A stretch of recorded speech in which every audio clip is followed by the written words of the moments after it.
What's up, everybody? Welcome to episode number 18 of the War Room Podcast. I'm your extremely happy host, as always, when you have the second best team in the NFL. Andy, and over here we got Mr. Quarterback Controversy himself, Rob. What's going on, Rob? How's my little elf doing over there, huh? How you doing? You good? I'm good. I mean, I'm riding high, excited to make the playoffs and lose in the first round, but things are going to be good, baby. Good for you. Good for you. I like that. I'm proud of you. How are you holding up? You guys are still in the race. You got No. a quarterback controversy going on over there. I mean, No. Is that something that we should talk about right away? No, it's not a controversy. I would like to. Mariota played fantastic. Played absolutely fantastic. He threw a dime. He threw one dime pass I saw. He had a couple on the sideline that were fantastic. I just want to see him.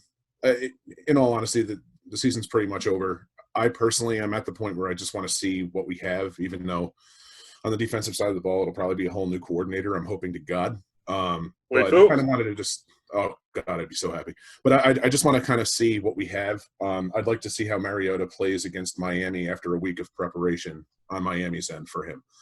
Miami's defense is very, very good, and I kind of want to see what he can do with a team that basically plans for him, because the Chargers obviously, and rightfully so, we're not expecting to play him last week.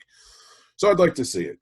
But I'm sure that we'll parade Carr out there hurt, because, you know, it makes so much sense, because if we win out and Baltimore loses out, we're in, because then if we get in, we'll do so much damage.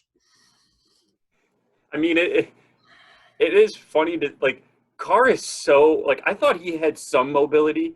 He literally has zero movement. No, that's not true. He has more than what people think. That's not true. Oh, that is painful. Yeah, I mean, pulling your groin is painful. No, but like watching him in the pocket try to move is painful. No, he has more mobility than what you'd think, especially this year. My God, last year it was not that. Well, yeah, sure. I mean, Mariota's stepping up, and you guys still got a playoff shot. Yeah.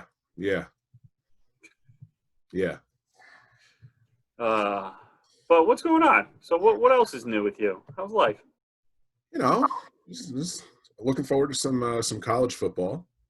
Got some pretty cool names that I've been following here. And also some, you know, this week I think we saw a lot of names jump up a bunch of boards in the scouting world, if you will.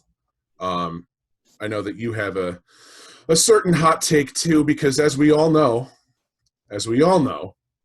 and probably expected because it's the Jets, Trevor Lawrence is not going to be a member of the New Jersey Jets. Which brings us to our first "you big dummy" of this episode. Man, I am so happy. And this "you big dummy" goes out to the entire Jets fan base, where it's "you big dummies. You thought that you guys were going to do something correct for the first time in your franchise history. Nope. Guess what? Aside from 1969. Yeah, good thing, you big dummies who bought all those custom Lawrence jerseys. Enjoy. You know what's more exciting than a custom Lawrence jersey? Why don't you get a Ball jersey? One of the big baller brand guys that played for your Jets team back in the day. You big dummies. You guys actually thought that you were going to get Lawrence. And you go out there and you beat the Rams, which you had no business doing. But let me tell you what, Sam Darnold did look good. So now that you guys have the number 2 overall pick, what are you going to do, you big dummies? So I have a theory. I have a theory with this. If it were me, okay, and I want your opinion as well.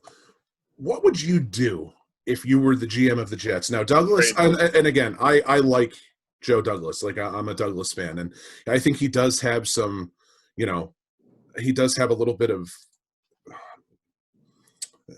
I guess, a leash, you could say. I don't think that he's going anywhere anytime soon. At least he shouldn't. But then again, you big dummies. Yeah. So, you know, I'm curious to see what he does. So if I'm him, there's 2 things I'm doing. One, I'm not getting a quarterback. I'm not drafting a quarterback at 2. I'm either trading back, because there will be a huge market for the quarterback position, a huge one, or I'm taking Penei Sewell and shoring up my offensive line. I understand, you're spending a high pick on basically a right tackle either way because of Becton last year and Sewell this year. I think that the proper way would probably be to move Becton to right tackle, just based upon how their scheme is. But man, that's the best duo in the league easily. Think about it. What did the Jets, not the Jets, excuse me, what did the Colts do for the couple of years in a row? They drafted offensive line, and what happens when you draft offensive line? You can make playoff games. You can make it to the playoffs. You can take a risk with an old prehistoric quarterback who has 787 kids. Like, you can do that when you have an offensive line. So yeah, I mean, I'm right there with you. I 100% think that the Jets are now trading that pick. There's no way they pick it too. I agree, and honestly, it's similar to what you guys went through. For sure. You and it's okay to do this. Like, it's most fans, they don't want to.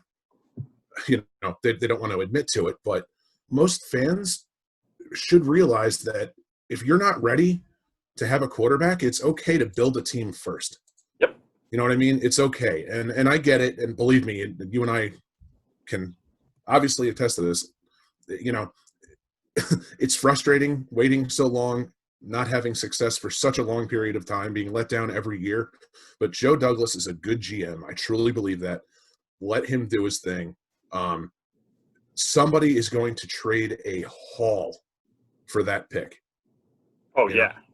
Now, another thing is, right now we're going to sit there and say, okay, Justin Fields has been the number 2 for a long time. We're going to go against what you and I have been saying for the past couple months. So clearly we're admitting to being wrong here, potentially. But the past couple weeks, man, Fields has not looked good at all. Let me give you a stat for Fields. So this year against, and granted, I don't normally look at this quarterback stat, but the QBR for Fields against Northwestern, 34.6. The QBR for Fields against Indiana, 83.5. And then if you go back the years prior, anytime he faces a top 25 opponent, his QBR and his everything just plummets. Completion percentage, like everything. So don't get me wrong, the tools are there. He is probably, in my eyes, the most talented quarterback in the draft. I think he has more talent than Trevor Lawrence in regards to his physical attributes. Yeah. Minus his height and stuff, which everybody loves. A tall quarterback, see over the line, whatever. That doesn't matter to me. But the fact that you can be a mobile quarterback, Trevor Lawrence says, I get that, but Fields takes it to another level, has a cannon. That's all well and good. I'm just very, very, very worried about his what's between the ears. I just don't think he sees it. I don't think – I'm not going to compare him to the player, but I'm saying it kind of reminds me of a boomer bust like Haskins is going through right now. He's light years ahead of Haskins, so much better than Haskins. So I'm not trying to compare, but I'm basically saying that it's that era that I'm thinking of where he could take that route, the Haskins route, extremely quick. That's why he's off of my number 2 quarterback. His processing speed concerns me. Mm-hmm. He can kind of lock in sometimes on his number 1. I agree with everything you said there pretty much. However, when we talk about number 2, this is where we really disagree. Mm-hmm. And this is where I'm going to go out on a limb and say that my co-host here is a Homer moron. Hey, Boo, who you got at number 2? Me? No, the other one. I just want to make sure I'm still your Boo. I got Kyle Trask at number 2. The reason why I say that I have him at number 2, and you can call me Homer as much as you want, he's got the tangibles that are always on paper. So he's mobile, he can move, he can throw, he's got a great arm, can throw to the opposite hash if he needs to. He has playmakers around him, but he's also a hungry type quarterback where he's always been a career backup, and now he's being thrown into the light. So I think he's the number 2 quarterback in my eyes. I watched Zach Wilson against UCF, that bowl game, which was absolutely atrocious. and I just wasn't impressed by his arm talent. I don't think he has a big enough arm for the NFL, which concerns me. But then again, I mean, it could have been a whole bunch of different things going into it. But I have him as my number 2, especially because I used to be huge on the quarterback out of North Dakota State. But we've seen him in one game. In the one game that he played this year, he tried to throw for 700 touchdowns because he knew he was only going to play one game. So as of right now, that's my number 2 quarterback. Do I think he should be taken in the top 10 of the draft? Absolutely not. But I think he's the number 2 quarterback. I think the fall off after Lawrence now is a lot steeper than what people thought.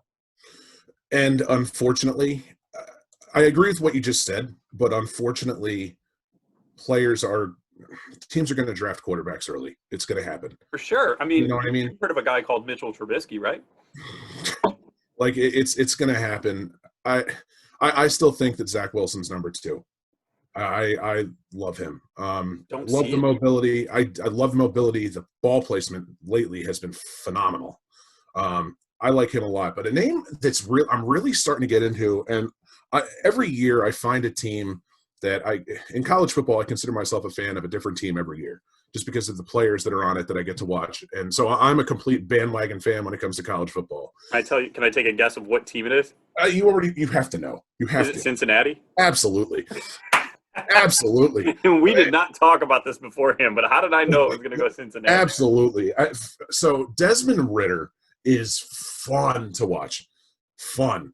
And one team in the NFL that is interesting to me, that to me is the perfect stash position team, and basically take a QB high and stash him, is Indy. And for sure. I love, and when I say I love, I'm still hoping the Raiders end up with Desmond Ridder at some point in the draft, because same reason why I wanted Jalen Hurts. He wins games. He knows how to win games. He puts it all out there. Everything he has is left on the field. We can talk about intangibles. We can talk about process speed. We can talk about mobility, arm strength. We can talk about all that. He's going to win games. And there's something to be said for that. Indianapolis is the perfect spot for him. And honestly, I would say Indianapolis is the perfect spot for Fields too, because that's where he's going to learn. Will they get him? Probably not. They're really not in a spot to – Ridder has a real chance for Indy. But that's the perfect spot for both of them, in my opinion. Frank Reich is a great, great coach. Rivers, I've heard he doesn't like working with young players, but you can still watch him. I don't know. I've never talked to Rivers, obviously. Man, that's a perfect spot for them. Perfect. Yeah. No, I mean, I agree. And it was funny while you were talking and you said one word, your computer. I think it's a laptop sitting on your lap. It lifted up a little bit. Did you mention Jalen Hurts for a quick second? I know you were a little excited. I mean, I'll give you credit. Let me give you credit. Jalen Hurts looks a lot more pro-ready than I expected him to be. I think he's the perfect quarterback for the Eagles. I know we're jumping off of prospects now, but I need to give you credit, which I don't normally like to do. He's the perfect prospect for the Eagles right now, because the Eagles' offensive line is basically like they're down in Mexico doing the running of the bulls. They say hike and then they turn and just Olay. So it's the perfect quarterback for what they need, but he's showing that he can do it. So you know what, Rob? I'm going to give you an attaboy, and the floor is yours for your boo. Thank you. So last year I had him. I still don't understand why Vegas didn't take him at 19, sorry. I wanted him at 19, and I got absolutely destroyed for that. And now I get told that I'm lying for saying that I wanted that, even though I have picture proof of the 4 million mock drafts that I did. I've seen it. One person too, one of the biggest names in the scouting world, Daniel Jeremiah. He has an awesome podcast with Bucky Brooks, and he said something last year when going over his big board. He had Jalen Hurts at 32. And afterwards, he said that is the one name in the draft that keeps him up at night. He said that he just has a gut feeling that Jalen Hurts is going to be a lot better than what people expect. And I just don't understand why people can watch football, whether you know the game or not, and not look at him in college and just know he's going to be good. I mean, he just had it. Yeah, he made mistakes, but the mistakes he made were coachable, and he's the most coachable. He was the most coachable player in the draft last year.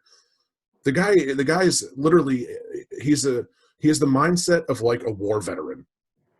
Like even the press conference he did the other day when they were asking him why he doesn't go on social media, and his answer literally was, "Yeah, I try to avoid the rat poison."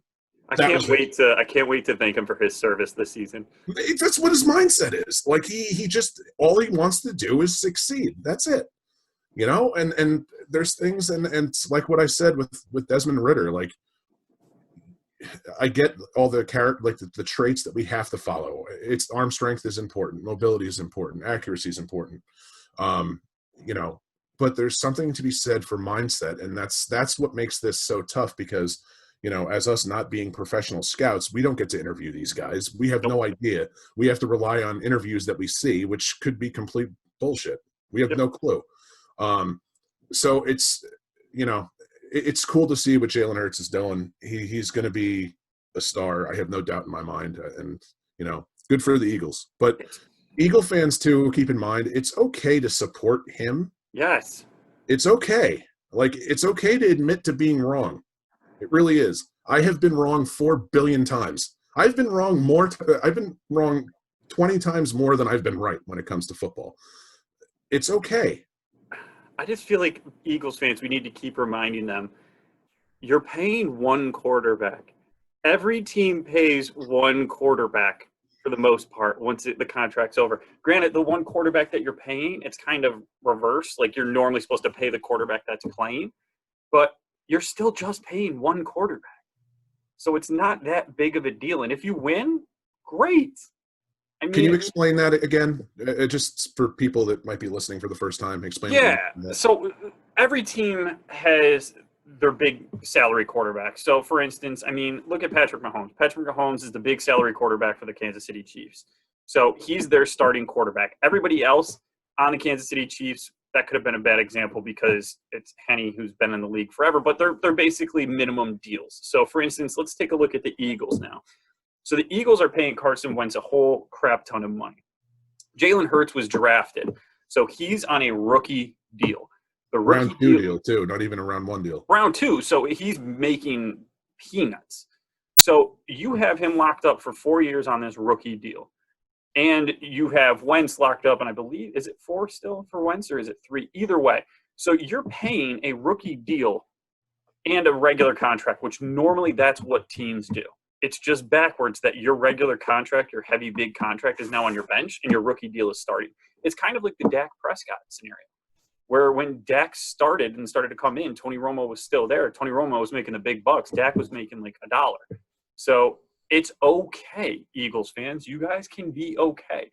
The problem is, and I know, Rob, you talked about this a little bit, is now the Eagles have to figure out what they're going to do because they are in such cap hell that it's fine, and I'm not going back on my word. It's fine to pay a quarterback, but if you can offload Wentz, if you don't believe in him anymore, that would be huge. That would be huge. The problem is and we've talked about this. I'm not going to go into depth on this. We've talked about this the past 5 weeks, I think. That contract, man, I honestly, I just don't know. And I'm hoping to have somebody on here that has a little bit more experience with contracts to kind of guide us through this.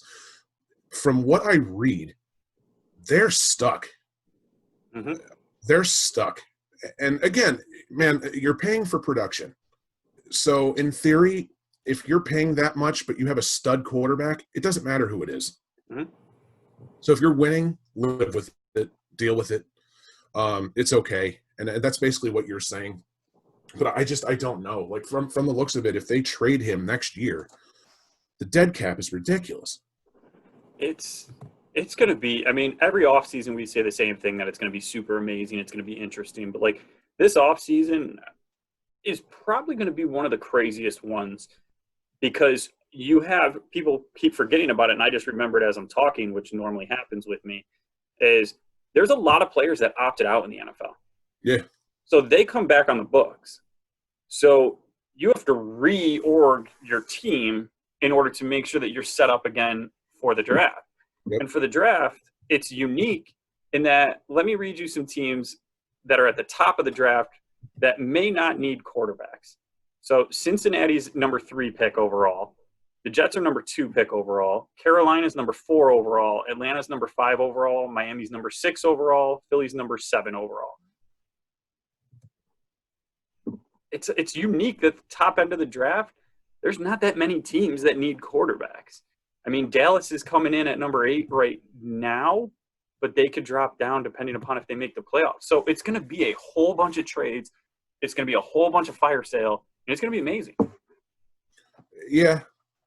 Yeah, I mean, you can't really say the Jets don't need a quarterback. I mean, I just don't think they I don't think they should. Don't draft a quarterback in my eyes. I don't think they should. The Panthers, that's an interesting situation because Matt Rule's on a cushy deal. He can take his time. He's another one that's doing it the right way. They're building the team up. If he thinks, and nobody can say this is all on him. If he thinks they're ready for a quarterback, maybe. But another thing to keep in mind, too, there's a really good chance that Joe Brady, as offensive coordinator, is the head coach next year. So he might actually have a new offensive coordinator in as well. So that could come into play. He may want the rest of his players to be a little bit more familiar with the coordinator before drafting a quarterback, just so, especially like the center. The center and the quarterback are in communication at all times. He may want the center to be completely coached up before drafting a quarterback.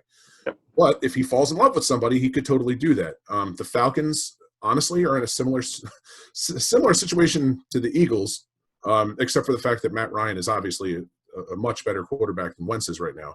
But they can't do anything with that contract either. So I think they probably stick with him. Dolphins obviously have Tua. Eagles we talked about. Cowboys are the reason that Jalen Hurts should be concerned, because what they're doing to Dak shows that when you draft your quarterback, you can basically keep him for the entirety of his prime and not pay him anything with the way the rules work right now. It's so smart. If you just franchise tag him and the quarterback continues to play, why not? Yeah.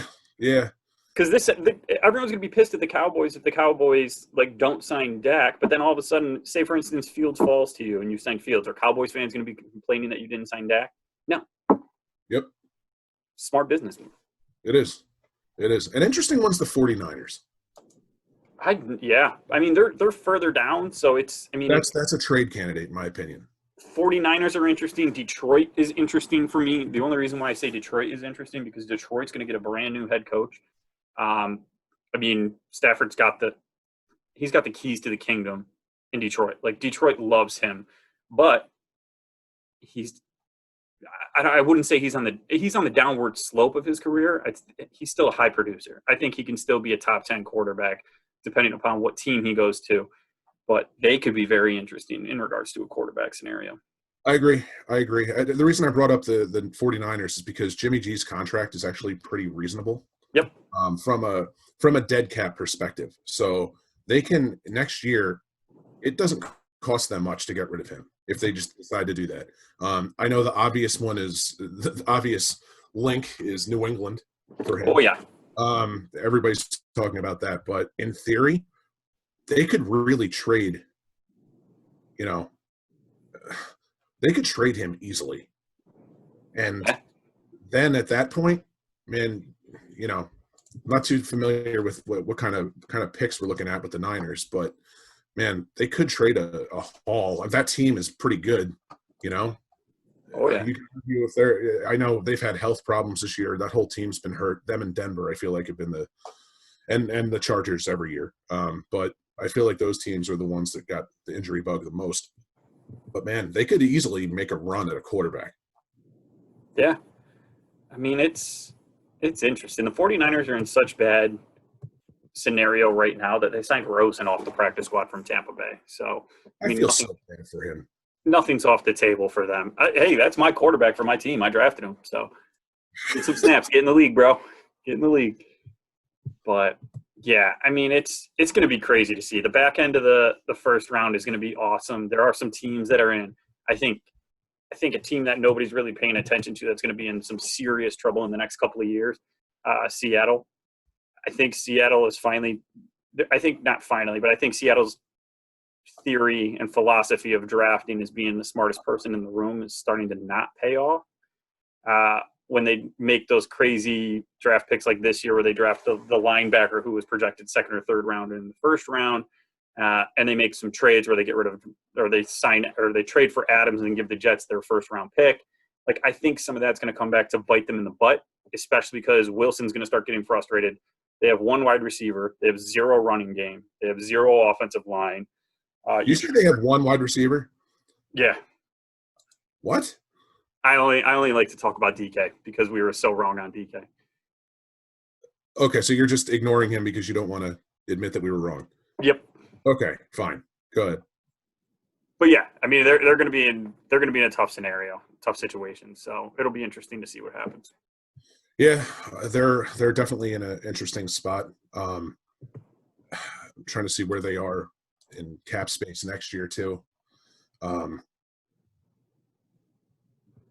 They're in a good spot. They're all right. But yeah, no, as far as draft capital, I agree with that.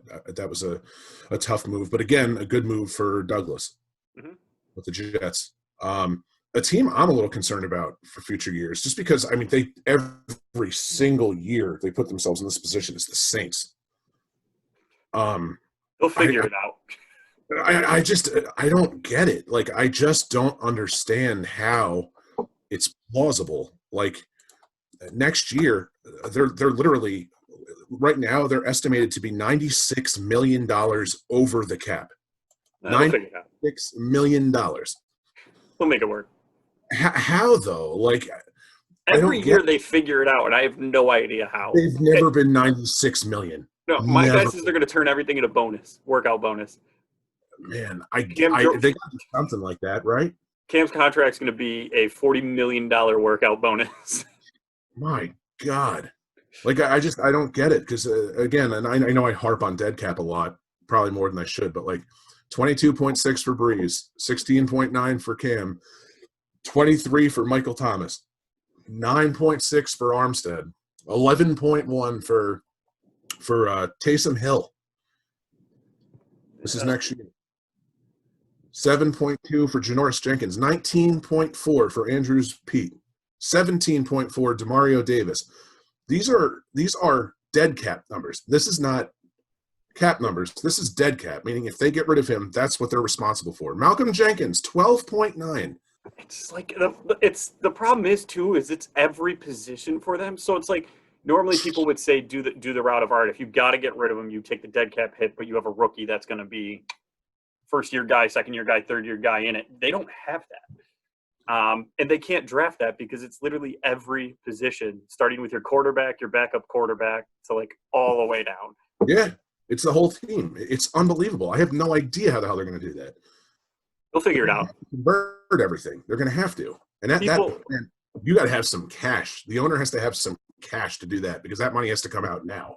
Plus, everybody, all players, veteran players, if New Orleans makes some big splashes in the playoffs and whatnot, people will go there for cheaper deals just to do the final run. Yeah. It's the nature of the beast. But Breeze, I know he's coming off a major injury. I can't believe that he's playing this year after the injury he had. But the fact that he played last week was stupid. You had nothing to gain against that except now Kansas City has your number. So I thought that was dumb. I thought they should have definitely just let him get healthy for one more week. He hasn't looked good this year, man. No. For when he's played. No. But, I mean, touching in on this week a little bit with football-related stuff that's coming up. I mean, playoff implications for you guys, of course, against the Dolphins, which is going to be Nobody cares about that. Keep skipping.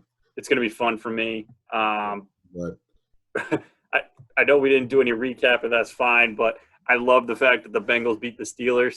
That was and the fact that the Bengals Twitter account said that they knocked out the TikTok superstar on that one hit where they basically took out Juju's head. And Juju came out today. That should be a big dummy, you big dummy. But that should be a big dummy. Juju came out today and said that he will stop dancing and doing TikTok dances on people's logos. So good for him. I got nothing. It's just so dumb. Why would you do that? Like, what's the point, bro? So I'm assuming I might put some money on the Jets this weekend. That they win again? Well, I mean, it's the Browns, and the Browns are just awesome right now.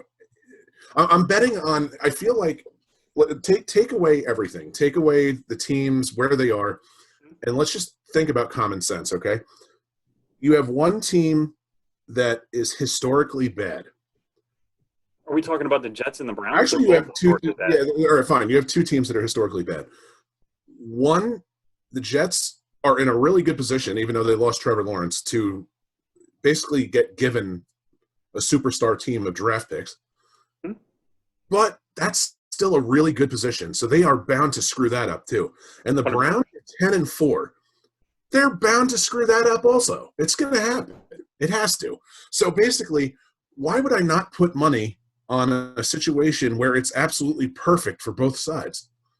I like it. I mean, I'm in on it. That makes complete sense to me. I mean, yeah, I mean, the Jets screw themselves again, and the Browns screw themselves again. And I kind of want to put money on, and this is, of course, you don't want to talk about it. I'm going to put money on that Ryan Fitzpatrick throws a pass during the Raiders Dolphins game. Interesting. And the reason why I say that and might see it and see if I can. Oh, okay. I know why. Go ahead. Sorry. I think I have a feeling you guys could blow them out or make it look bad and they panic. And the Dolphins panic and do the most Dolphins thing possible where they're just like, Ryan, get in. And like just like keep messing with Tua. But I don't Mark know. my words, the Dolphins will win by 20 or more. I don't know. Mark my words. I have that feeling. I just have that feeling. Fine. Go ahead. I don't care. They're going to win by 20 or more. I don't know what the line is in that game, but take it. And then, I mean, it's other than those particular games. I mean, there's some good games around the league. The Ravens are taking on the Giants, which has implications, of course. I mean, the Colts and the Steelers, if the Steelers continue their downward trend, it'll be interesting to see what happens there because they could end up as a wild card team instead of a division leader. And then, of course, I mean, Packers-Titans is a good one. A lot of it's crazy. The AFC has a lot of still teams trying to be figured out. The NFC, it's like, we're good. Let's just let our stepchild of the Giants, Washington football team and so on, the Washington Strippers, all of them figure it out. So it's gonna be a fun final stretch. I'm pissed that I have to wait till Monday night to watch the Bills take on the Patriots, and I'm gonna have to take a nap again. But it is what it is. That stinks. Did you realize, because I didn't, how easy the Packers' schedule has been? Oh yeah. I did not realize that. They have one win against a team with a winning record. Yeah, it's crazy. I didn't realize that. It's crazy. But I forgot to say something about the Jets. Sorry. No, I think we will end it with your Jets comment. Let's hear this. I didn't realize this, and I think this is public knowledge, but I did not realize this. Apparently, and I could be wrong, but this is what I heard. So I should probably fact check before saying it, but it just sounds funny, so I'm going to say it. Apparently, the Jets had the first pick in the draft in 1997 before trading it to St. Louis, who then drafted Orlando Pace. The rumor is that Peyton Manning went back to Tennessee for his senior year because the Jets would not guarantee him to be the number 1 overall pick. He was willing to play there, but the Jets would not guarantee that. I like that. That's such a Jet thing. That is incredible. Granted, Orlando Pace Hall of Famer. Yeah. You could argue the best tackle to ever do it. You can argue that. Fine. That's such a Jet thing. Get it. But like, that's funny. I honestly avoided looking that up because I want to believe that. I just want that to be in my head. I like that. That brings joy to me. Yeah. Brings joy to me. So we'll end it on a high note. So everybody be sure to continue to follow us, tweet at us, interact with us any way possible. But our social handles on Twitter and Instagram are @the_warroom33. And everybody on YouTube, like and subscribe, comment, leave suggestions, thoughts, whatever. But happy holidays to everybody too. It's been a crazy year, so happy holidays to everybody. And just please stay safe and on to 2021. Can't wait. Absolutely, everybody. Take care.